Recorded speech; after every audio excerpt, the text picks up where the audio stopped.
Prime Minister Narendra Modi received a telephone call today from the Russian President Vladimir Putin. President Putin shared his assessment of his meeting with the US President Donald Trump in Alaska last week. While thanking President Putin, the Prime Minister underlined India's consistent position for a peaceful resolution of the conflict through diplomacy and dialogue. Prime Minister Modi reiterated that India supports all efforts in this regard. The two leaders also touched upon a number of issues of bilateral cooperation with a view to further strengthen the special and strategic partnership between India and Russia, and also agreed to remain in close touch.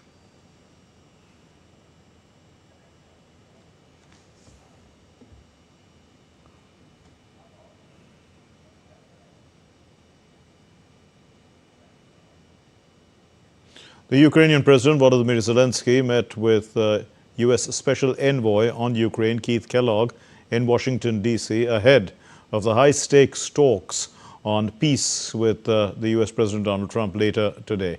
Meanwhile, the European Council President Antonio Costa, he said on Monday that he would convene a video conference for the European Council members on Tuesday afternoon to debrief them about these meetings in Washington on Ukraine.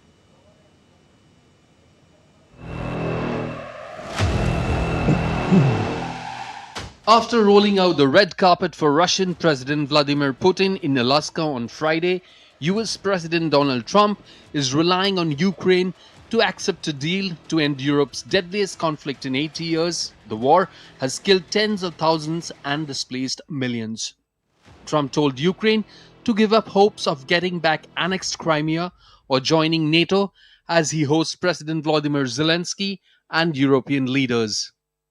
Leaders accompanying the Ukrainian president include UK Prime Minister Keir Starmer, French President Emmanuel Macron, German Chancellor Friedrich Merz, European Commission President Ursula von der Leyen, and NATO Secretary General Mark Rutte in Washington on Monday. The European leaders are in Washington to show solidarity with Ukraine and to press for strong security guarantees in any post-war settlement.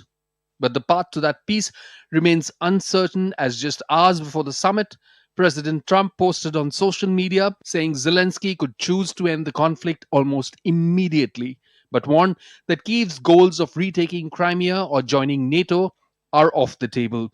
US Special Secretary Steve Witkoff had earlier said that President Trump is considering offering Ukraine NATO-like security guarantees and that Russia is open to the idea.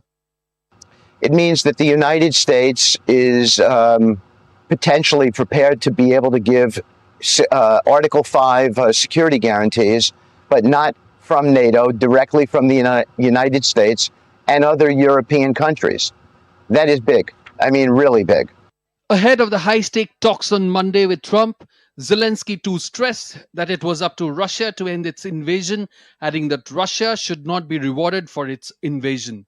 Zelensky also said that Russia had carried out clinical strikes on Ukraine, including on an Azerbaijani oil facility ahead of the planned talks. Meanwhile, China has called for all parties to agree to peace as soon as possible.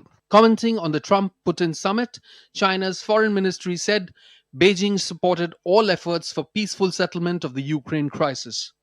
We expect that all parties and stakeholders can participate in the peace negotiations process in a timely manner and reach a fair, lasting, binding peace agreement that is acceptable to all parties as soon as possible. As diplomacy gains momentum, Russia's defense ministry released footage on Monday showing soldiers raising Russian flags after capturing a settlement in Ukraine's eastern Donetsk region. Bureau Report, DD India.